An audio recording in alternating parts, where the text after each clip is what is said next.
The regulation of blood sugar levels is a vital function for humans. The foods you eat are broken down into glucose by your body.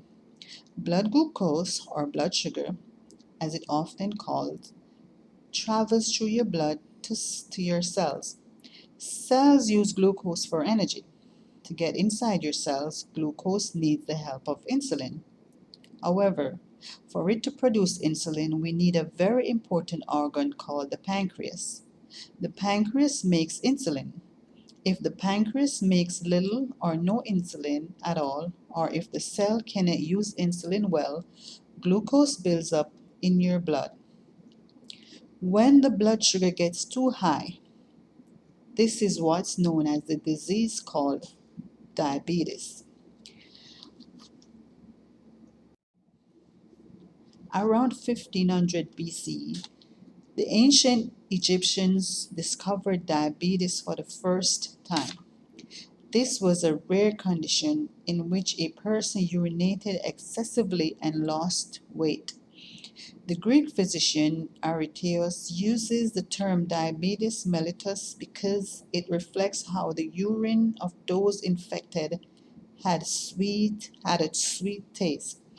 In the year 1776, it was discovered that the increased concentration of glucose in urine was caused by diabetes. There are three different types of diabetes. There's type 1 diabetes, which is the result of a failure to make insulin or to make enough insulin. When this happens, you need to take shots of insulin to live healthy. Type 2 diabetes is a condition where your body does not make enough insulin or has trouble using the insulin, or both. A person with type 2 diabetes might inject insulin but does not depend on it to live. The third type of diabetes is called gestational diabetes.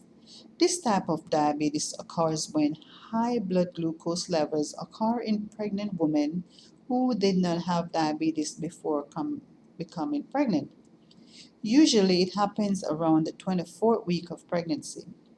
At that time, the body is making large amounts of hormones to help the baby grow. It is thought that these hormones block insulin. When something in the body does not allow insulin to do its job, it is called insulin resistance.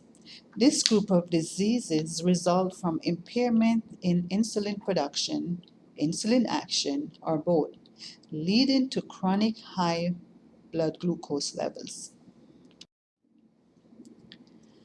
Type 1 diabetes is a common chronic disease in children and adolescents, and its incidence is approximately two-thirds of all diabetes cases diagnosed in children. Diabetes affects children's quality of life, psychological well being, and sense of control.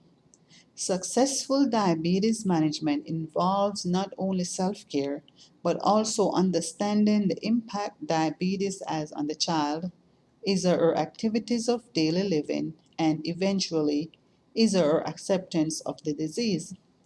By investigating children's own experiences of living with diabetes, nurses may promote successful disease management and build educational and psychosocial programs that best support the needs of children with type 1 diabetes and their families.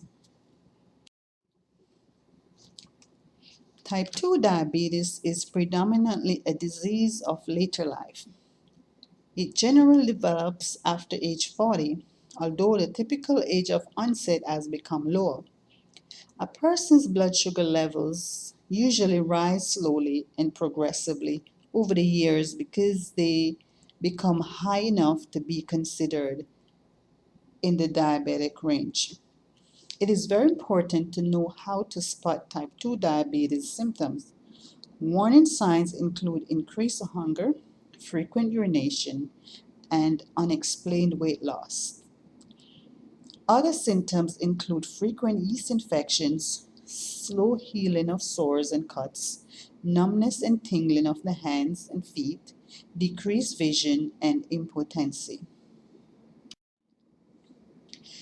Gestational diabetes mellitus is defined as a glucose intolerance which is first diagnosed in pregnancy and remains below the cutoff value for manifest diabetes. Although asymptomatic in its clinical course, gestational diabetes is associated with an increased risk of complications related to pregnancy and childbirth. In the long term, the risk of developing manifest type 2 diabetes is significantly increased in women with gestational diabetes in the years following initial diagnosis. Depending on the study design and methods, particularly on the follow-up periods and the risk structure of the study sample, the rates for women developing type 2 diabetes after gestational diabetes vary considerably, ranging between 3% and over 90%. Gestational diabetes during pregnancy is associated with an up to sevenfold increase in the risk of manifest type 2 diabetes compared with normoglycemic pregnancies.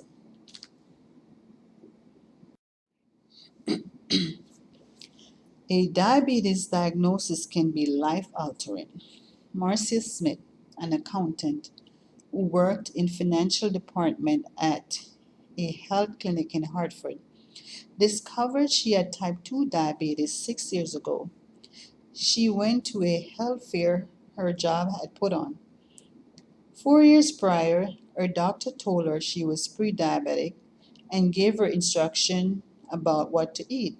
She did not follow those instructions. Now she must face up to the consequence of living with type 2 diabetes and having symptoms like frequent urination, feeling lethargic, and depression.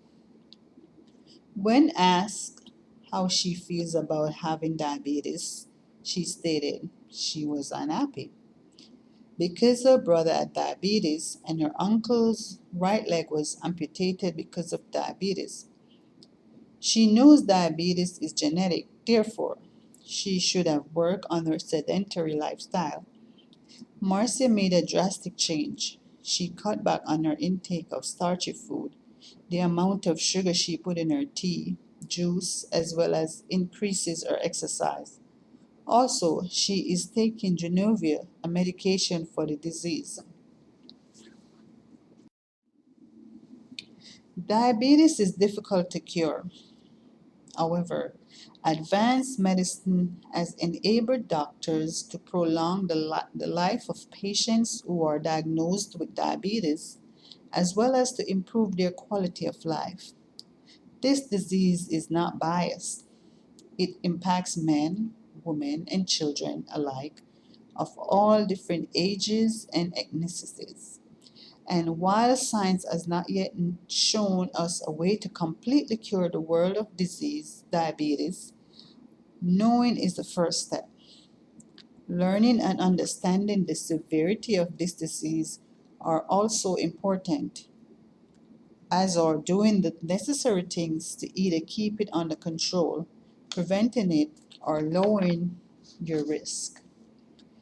Then pass the information on because not knowing could possibly be more dangerous than the disease itself.